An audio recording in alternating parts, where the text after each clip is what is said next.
आणि खरं सांगते तुम्हाला 2 दिवस स्वामी नव्हते ना देवघरामध्ये, तर बघू शकता तुम्ही बाकीचे सगळे देव होते, पण मला आहे ना असं म्हणजे एक बाप नसल्याची जी भावना असते ना ती मला वाटत होती. म्हणजे बाकीचे ते देव होतेच मला आधाराला, पण स्वामींचा जो आधार आहे ना आता मला देवघरामध्ये माझ्या घरामध्ये, तो आधार खूप मोठा.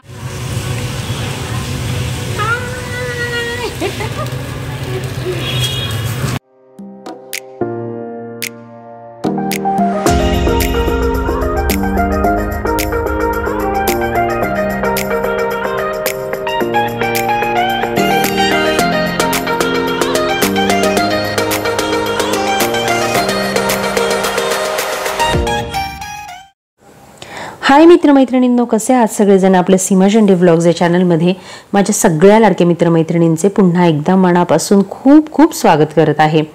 मागच्या वेळेला माझ्या घराची जे कलश पूजनाचा जो व्हिडिओ होता त्याच्यामुळे मी तुम्हाला एक स्वामींचा फोटो दाखवला होता.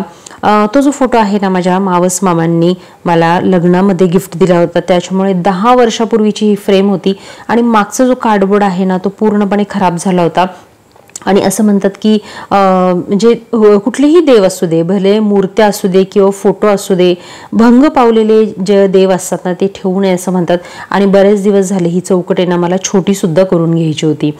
तर आज तो योग आला जेव्हा अक्षय तृतीया होती. अक्षय तृतीयाच्या आदल्या दिवशी अचानकच मला असं डोक्यात आलं की आता आपण जिथं फ्रेम वगैरे स्वस्तामध्ये जर थोडंसं बनवून मिळतं आमच्या हडपसरमध्ये एका ठिकाणी, तर त्या रोडला मी जाणार होते आणि म्हणले की चला आता आज काही का होईना म्हणजे जाऊन आपण स्वामींचा हा फोटो करायचाच आहे. आणि त्याचसोबत माझ्या सासऱ्यांचा सुद्धा फोटो नव्हता, तर त्याची सुद्धा मला फ्रेम करायची होती. तर हे दोन्ही कामं होती मला करायची होती. पण सासऱ्यांचा जो फोटो आहे ना तो मी नंतर सेकंड डेला केला, म्हणजे अक्षय तृतीयेचं पूजा वगैरे झाल्यानंतर केला. आणि स्वामींचा जो फोटो आहे ना अक्षय तृतीयेच्या आदल्या दिवशी जाऊन मी फ्रेम वगैरे करायला देऊन आले. आणि हा पूर्ण निव्वळ योगायोग आहे, असं कुठंच म्हणजे ठरवून अक्षय तृतीयेसाठी हे सगळं घडवून आणलेली काही गोष्ट नव्हती. अचानक माझ्या मनात आलं की नाही आज करायचंच आहे. आणि योगायोगाने आहे ना अक्षय तृतीयेच्या शुभ मुहूर्तावर स्वामी पुन्हा एकदा माझ्या कसे घरी आले ना हे तुम्हाला व्हिडिओमध्ये पुढे बघायला मिळेल. सानवीला आमच्या 90% पडलेले आहेत.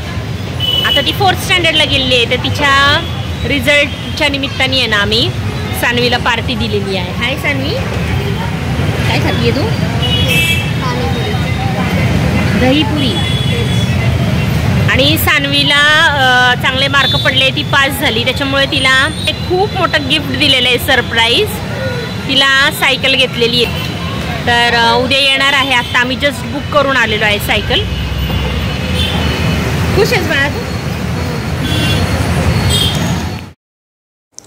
तुम्हाला आहे ना सानवीचं रिझल्ट मागच्या वेळेला शेअर करायचं मी पूर्णपणे विसरून गेले. तिचा रिझल्ट लागून जवळजवळ 8-10 दिवस झालेले आहेत आणि तिला आहे ना ह्या वेळेला अतिशय छान मार्क पडलेले आहे. 90% तिला पडलेले आहेत या वेळेला. 3rd स्टँडर्डला होती ती, आता 4th स्टँडर्डला गेलेली आहे. आणि जसं तुम्हाला सगळ्यांना माहिती आहे ICSE बोर्ड आहे, इतकी स्ट्रिक्ट शाळा आहे. आणि खरंच म्हणजे इतक्या स्टँडर्ड आणि चांगल्या शाळेमध्ये जाऊन ICSE बोर्डसारखा जो टफ सिलेबस असून सुद्धा तिला इतके छान मार्क पडलेले आहे. आणि बाळाला सांभाळता मला तिच्या अभ्यासाकडे एवढं सारं लक्ष देता येत नाही रोजचं, पण तरी पण तिने म्हणजे स्वतःच्या अभ्यासावर म्हणजे तिचं सेल्फ लर्निंग खूप आहे. ते स्वतः अभ्यास ती करते. थोडंफार मी घेतेच, नाही असं नाही, पण स्वतः पण ती मनापासून खरंच खूप छान अभ्यास करते. शाळेत शिकवलेलं जे आहे ना ते लक्षात ठेवणं पण खूप महत्त्वाचं आहे. आणि इतके छान मार्क पडले, तो गिफ्ट बनत आहे. तर तिला ती ज्या गोष्टींची 2-3 वर्ष झालं वाट बघत होती, तिला मोठी सायकल हवी होती. तिच्याकडे होती छोटी सायकल, पण ती तिला 4थ्या बर्थडेला घेतलेली होती. तर आता जवळजवळ 4-5 वर्ष होत आलेली होती ती छोटी सायकल बिचारी वापरत होती. तर म्हटलं चला आता सगळेच योग जुळून आलेले आहे. अक्षय तृतीयेलाच मला ही सायकल आणायची होती, पण काय झालं त्या दिवशी नेमकं दुकान जिथून आम्ही घेणार होतो ते बंद होतं अक्षय तृतीयेला. तर त्याच्यामुळे आदल्या दिवशी मी अक्षय तृतीयेच्या सानवीला जाऊन सायकल आम्ही घेऊन आलो होतो. पण असो अक्षय तृतीयेचं म्हणतात ना की योग तो चालू झालेलाच होता आणि त्या शुभ मुहूर्तावर सायकल देखील आमच्या घरी आलेली आहे. नवीन वाहन खरेदी प्रत्येकाने तुम्ही पण काही ना काहीतरी अक्षय तृतीयेचं खरेदी केलं असेल. तर आम्ही मात्र सानवीसाठी म्हणजे माझ्या जी घरची लक्ष्मी आहे तिच्यासाठी आम्ही लक्ष्मी आणलेली आहे. म्हणजे आपलं वाहन हे सुद्धा आपलं लक्ष्मीच असते. तर सायकलच्या रूपामध्ये सुद्धा आमच्या घरामध्ये अक्षय तृतीयेला लक्ष्मीच आलेली आहे. एक नवीन वाहन आलेलं आहे. तिथून तसंच काळूबाईच्या मंदिरात पाया पडून आणलं. म्हटलं पहिलं मंदिरातून जायचं आणि आहे समोर तर नाही का. म्हणजे इथूनच घेतली का cycle? Ride and rock ride and rock. तुमची कितीला पडली होती ह्याची? ते खाली पडली काहीतरी 3.5 का अशीच काहीतरी 3.5 का 4 अगस्त्य सानवीची कितीला मिळाली आता? तिची ना 6.5 6.5. हा 7.5ला होती प्राइस त्याची. कमी केली 6.5.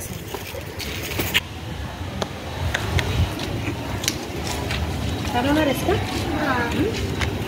तिथून घ्यायला तिथे सगळं किती खड्डा केले झाले जायचं पण भीतीच वाटायला लागली. नाही दोघांना पण तू पण छान आहे. मी तिथे काय सारखं ओरडत असते.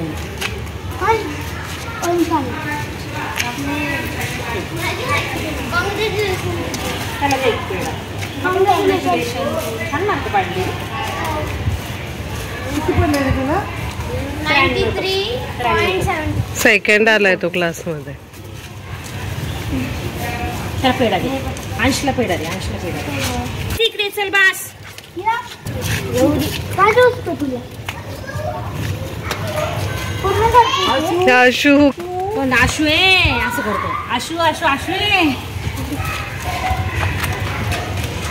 Bottle free. आशू ऐकलं नाही ऐकलं नाही की आशू सानवी थांब तिथं.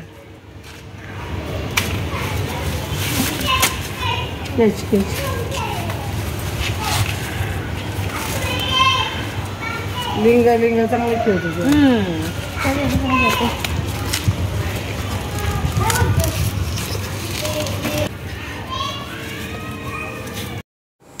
इथे ना आमचा अगस्त्यबाबत विषय चालला होता. अगस्त्य ना आता इतका बोलायला शिकलेला आहे ना. एक शब्द असे मस्त बोलतो ना म्हणजे आणि मुलांमध्ये ना खेळायला त्याला आता हल्ली फार आवडायला लागलेलं आहे.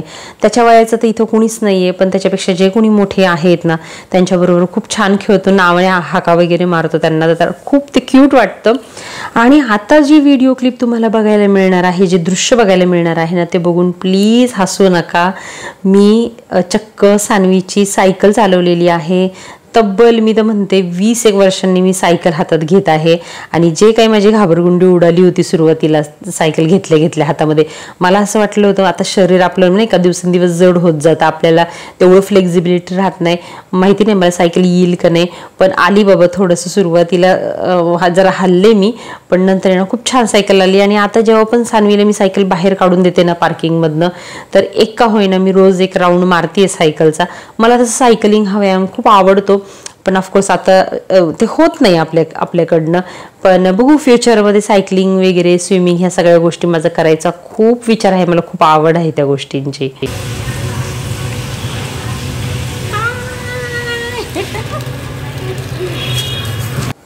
सायकल ही माझी लहानपणापासूनची दोस्त आहे असं म्हटले तरी हरकत नाही. कारण आहे ना मी बऱ्याच वर्ष सायकल चालवलेली आहे. इयत्ता 8वी पासून ते 12वी पर्यंत तर मी कंटिन्यू म्हणजे 10 किलोमीटर मी सायकल चालवत शाळेला जायचे. माझं घर एकीकडे होतं आणि शाळा माझी पुणे मेन सिटीमध्ये. तर छोटे रोड म्हणू नका हायवे म्हणू नका मला सायकलिंगची खूप सवय आहे. फुल ट्रॅफिकमध्ये सुद्धा मी सायकल चालवलेली आहे. तर आता इतक्या वर्षानंतर हातात घेतल्यानंतर पण खूप छान वाटत आहे. तर असो हा दिवस होता अक्षय तृतीयेचा, ज्या दिवशी आपण आपल्या पितरांचे स्मरण करतो. तर हे माझे आजी सासू सासरे आहेत. माझ्या ज्या चुलत सासूबाई आहेत, ज्या आमच्या शेजारीच राहतात, त्यांच्यासाठी जेवू वगैरे घालतात अक्षय तृतीयेला. पित्र वगैरे सुद्धा त्याच करतात. आणि माझ्या सासू सासऱ्यांचं सुद्धा अक्षय तृतीयेच्या दिवशी ना मी इथं पूजन केलं होतं. आणि माझं देवघर तुम्ही बघू शकता, स्वामी इथे नाही आहेत आणि स्वामींशिवाय माझं देवघर किती रिकामं वाटते मी सांगू नाही शकत.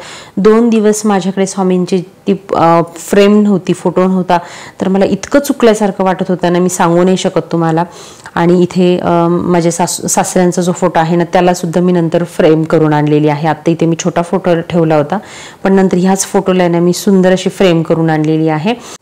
आणि अजून एक विशेष गोष्ट तुम्हाला सांगायची म्हणजे ना, आत्तापर्यंत मला अक्षय तृतीयेला हे केळी आणि करहा मांडतात हे माहितीच नव्हतं. म्हणजे मी स्वतः प्रत्यक्षात जाऊन कधी पूजा बघितलीच नव्हती की अशी केली जाते. मी नॉर्मली आपले ना फोटो ठेवायचे फक्त आणि नैवेद्य दाखवत असायचे. पण ह्या वेळेला माहिती नाही, अचानकच आहे ना, मी माझं यूट्यूबला ती पूजा ॲक्च्युली कशी करतात ते बघण्याचा योग आला. आणि तेव्हा मी खरंच माझ्या चुलत सासूबाईंना जाऊन जेव्हा विचारलं आणि मम्मीला सुद्धा विचारलं, तर दोघींनी पण मला सांगितलं की हो, केळी आणि करा मांडतात. मी म्हणलं तुम्ही मला पहिलं का नाही सांगितलं? म्हणले आम्हाला काय माहिती, आम्हाला वाटलं तुला माहिती आहे आणि तू त्या पद्धतीने मांडती. तर मी म्हणलं नाही, मला माहिती नव्हतं, मी फक्त फोटो मांडायचे. आणि ह्या वेळेला मग मला माझ्या चुलत सासऱ्यांनी मला त्या आणून दिल्या वस्तू सगळ्या. आणि ह्या वेळेला मी त्या केळी आणि करा पाणी त्याच्यात घालून त्याच्यावरती आंबा ठेवला जातो आणि अशा प्रकारे ही 2 मडकी पुजली जातात. आणि तर आमच्या भागामध्ये अक्षय तृतीयेची अशा प्रकारे पूजा मांडली जाते. आणि याच दिवशी आहे ना, आपण पितृ अष्टक सुद्धा म्हणणं खूप गरजेचं आहे. मी तर या दिवशी समोर बसून दक्षिणेकडे तोंड करून पितृ अष्टक म्हटलेली होते. कारण आहे ना, आपलं ॲक्च्युली पितृ अष्टक जर तुम्ही कंटिन्यू म्हणालात ना, तर त्याच्यामुळे 3 पिढ्यांचा जो पितृदोष असतो तो निवारण होण्यास खूप फायदा होतो. गुगलला किंवा यूट्यूबला तुम्ही सर्च करा पितृ अष्टक म्हणून किंवा पितृस्तुती स्तोत्र, तुम्हाला मिळून जाईल. डेली जरी तुम्ही म्हटलं तर भिंतीकडे तोंड करून बसायचं दक्षिणेला आणि रोज हे पितृ अष्टक म्हणायचं. कमीत कमी अक्षय तृतीया किंवा पितृपक्ष जेव्हा चालू असतो त्यावेळेला जर तुम्ही म्हणालात ना, तर तुम्हाला खूप फायदा होतो. सगळ्या प्रकारचे पितृदोष याने नाश होतात. तर फायनली म्हणजे इतके दिवस झालं स्वामींची फ्रेम मला करायची होती. जी मोठी फ्रेम होती माझ्या लग्नात आम्हाला गिफ्ट आली होती, ती थोडीशी मोठी होती याच्यापेक्षा. आणि आता मी ती छोटी करून आणलेली आहे. आणि ती फ्रेम खूप खराब झाली होती. आणि हा फोटो तर मला हे नव्हता करायचं, म्हणजे स्क्रॅप करायचा नव्हता, कारण याच्यामध्ये वरती दत्तगुरु सुद्धा आहेत. तर दत्तगुरु आणि स्वामी या दोघांचाही आशीर्वाद मला इथं या फोटोच्या निमित्ताने एकत्र मिळाला होता आणि तो मला कायम ठेवायचा होता. स्वामींचा नुसता फोटो घेऊ असे सानी चप्पा म्हणाले होते, पण म्हटलं नको, हाच फोटो मी नवीन करून घेणार आहे. आणि आता मस्त अशी फ्रेम नवीन बसवून आणलेली आहे. बघू शकता किती छान डिझाईन आहे. आणि याला ना हार लावायला सुद्धा खिळे वगैरे आहे. तर आता छान झालेली आहे फ्रेम. तर आता पूजा करून लावूया. स्वामी पुन्हा एकदा नव्या रूपात माझ्या घरी आलेले आहेत. अक्षय तृतीयेच्या दिवशी मला खूप छान वाटतंय. मागून असं हुक वगैरे आहे अडकवायला, पण गरज नाहीये, कारण स्वामींची जागा तिथे देवघरात फिक्स आहे मध्ये सेंटरला. आणि खरं सांगते तुम्हाला, 2 दिवस स्वामी नव्हते ना देवघरामध्ये, तर बघू शकता तुम्ही बाकीचे सगळे देव होते, पण मला आहे ना असं म्हणजे एक बाप नसल्याची जी भावना असते ना, ती मला वाटत होती. म्हणजे बाकीचे ते देव होतेच मला आधाराला, पण स्वामींचा जो आधार आहे ना आता मला देवघरामध्ये, माझ्या घरामध्ये, तो आधार खूप मोठा आहे. आणि स्वामी नव्हते तर मला खूप खूप म्हणजे मी इतकं मिस करत होते. म्हणजे मला इतकं असं रिकामं वाटत होतं देवघर. आणि आता आलेत माझे स्वामी परत, तर मला खूप बरं वाटतंय.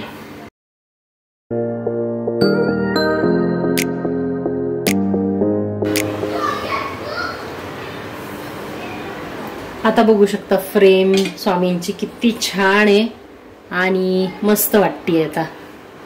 आणि खूप परफेक्टली बसली. म्हणजे ही जी पायरी आहे ना, याच्यावरती अजून एक पायरी आहे मागे, त्याच्यावर सुद्धा आता ती फ्रेम बसत आहे.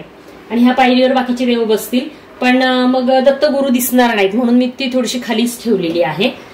तर चला आता पूजा करून घेते, दिवाबत्ती करून घेते. अक्षय तृतीया आहे आज.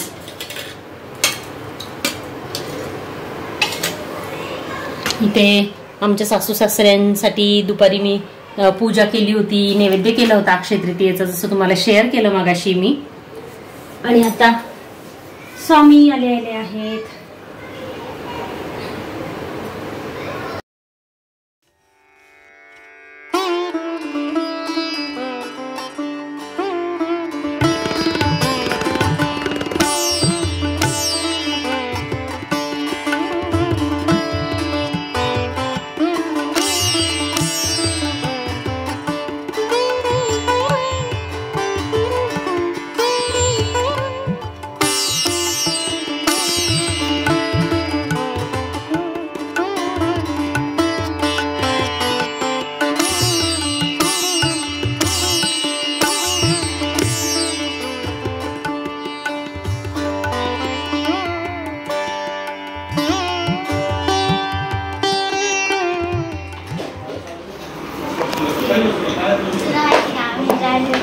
सानवीचं किती मोठं, किती जुना कॅरम आहे ना सानवी. हाय.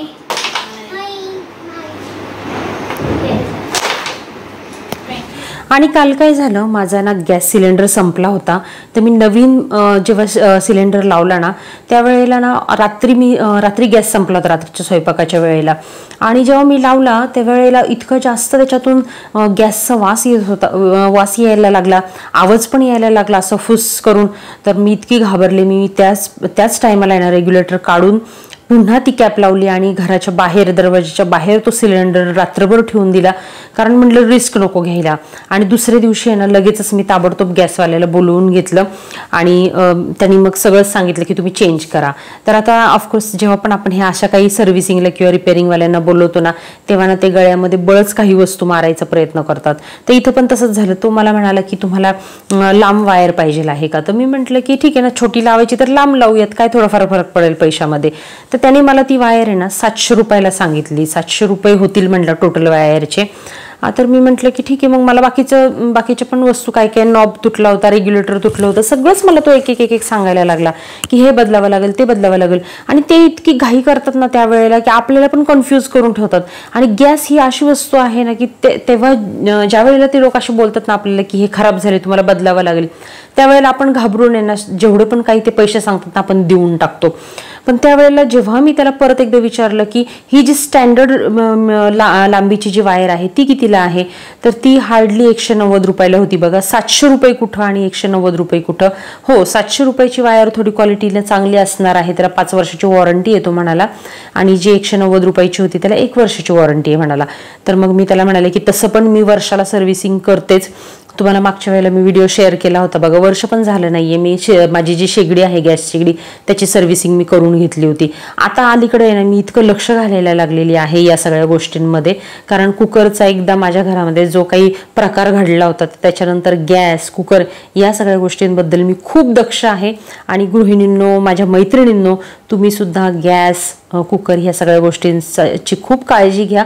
आणि जरा जरी तुम्हाला काही वाटलं ना लगेचच तुम्ही ताबडतोब त्या लोकांना बोलून सर्व्हिसिंग वगैरे करून घेत जा. 6 महिन्यातून, वर्षभरातून एकदा तुमचा गॅस चेक करून नक्की घेत राहा. तर चला, जाता जाता तुम्हाला छोटासा मी ना कट डोशाचा जी रेसिपी आहे ना ती तुमच्याशी शेअर करते. काही नाही, सिम्पली आपला जो तवा आहे ना त्याच्यावर मस्तपैकी पाणी शिंपडायचं, जेणेकरून त्याची जी हीट आहे ना ही बॅलन्स होती आणि जो डोसा आहे ना तो कधीही तुमच्या पॅनला चिकटत नाही. आणि मस्तपैकी असा छान असा डोसा पसरवून घ्यायचा आणि थोडासा मीडियम सुकला ना तो आणि खालून थोडासा लाल झाला की त्याच्यावर मग नंतर तुम्ही बटाट्याची भाजी लावून घ्यायची आहे. तुम्ही ही एका साईडला पण लावू शकता आणि पूर्णपणे सगळीकडून सुद्धा तुम्ही फिरवू शकता. जसं तुम्हाला भाजी आवडते त्याप्रमाणे तुम्ही क्वांटिटी याची कमी जास्त करून घेऊ शकता. पण हो, नेहमीचा जो पिवळ्या बटाट्याची भाजी आपण जी करतो चपाती बरोबर, त्यापेक्षा ही जी भाजी आहे ना ती मऊ बनवायची आहे तुम्हाला. म्हणजे बटाटे वगैरे उकडवून घेऊन नेहमीप्रमाणे आपण भाजी बनवतो तशीच बनवायची. पण थोडंसं नाही, याच्यामध्ये एक अर्धा कप पाणी टाकायचं आहे आणि परत एकदा झाकण टाकून शिजवून घ्यायचे आहे, जेणेकरून आहे ना हे बटाटा पूर्णपणे असा मऊ करून घ्यायचा आहे आणि तो डोशाला छान प्रकारे असा चिकटतो. आणि मस्त त्याला 1 किंवा 2 फोल्ड मारायचे आहे. जे तुमची डोश्याची साईज आहे त्याच्यावर ते फोल्ड डिपेंड आहे. तर इथे माझा डोसा मीडियम छोटा साईजचा होता, त्याच्यामुळे 2 असे फोल्ड बनलेले आहे. आणि तिथेच लगेचच आपल्या तव्यावरच आहे ना त्याला त्या उन्हातल्याने वगैरे असं कट मारून घ्यायचं आहे आणि मस्तपैकी चटणी बरोबर सर्व करायचं आहे. सानवीला तुम्ही बघू शकता छान असे 2 गरमागरम कट डोसे मी बनवून दिलेले आहे. साधा सिंपल डोशापेक्षा आहे ना सानवीला कट डोसा खूप आवडतो. कट डोसा द्यायचा, मस्तपैकी चटणी द्यायचं, कधी कधी तिला सांबार पण खूप आवडतं त्याच्यामध्ये, की झाला पोटभर नाश्ता. आणि माझा सुद्धा हा नाश्ता खूप फेवरेट आहे. तुमच्या मुलांना सुद्धा असा कट डोसा तुम्ही नक्की करून द्या. चला तर मग आजच्या व्हिडिओमध्ये मी बऱ्याचशा गोष्टी शेअर केलेल्या आहेत तुमच्याबरोबर. तर आजचा व्हिडिओ तुम्हाला कसा वाटला मला नक्की कमेंट करून कळवा. आणि हो, अगस्त्याचा 2 दिवसानंतर बड्डे येणार आहे. 4 मे हा त्याचा बड्डे आहे आणि ह्या दिवशीचा व्लॉग नक्की तुम्हाला येणार आहे. काय काय आम्ही बड्डेची तयारी केली होती आणि कसा आमच्या अगस्त्याचा बड्डे झाला सेकंड, तो तुम्हाला नक्की मी शेअर करेल पुढच्या येणाऱ्या व्हिडिओमधून. तेव्हा पुढचा व्हिडिओ बघायला विसरू नका. आणि आजचा व्हिडिओ जर आवडला असेल तर प्लीज आपल्या व्हिडिओला एक लाईक नक्की करा आणि चॅनलला सबस्क्राईब देखील जरूर करा. चला तर मग भेटूयात अशाच एका नवीन व्हिडिओमध्ये. तोपर्यंत काळजी घ्या. बाय.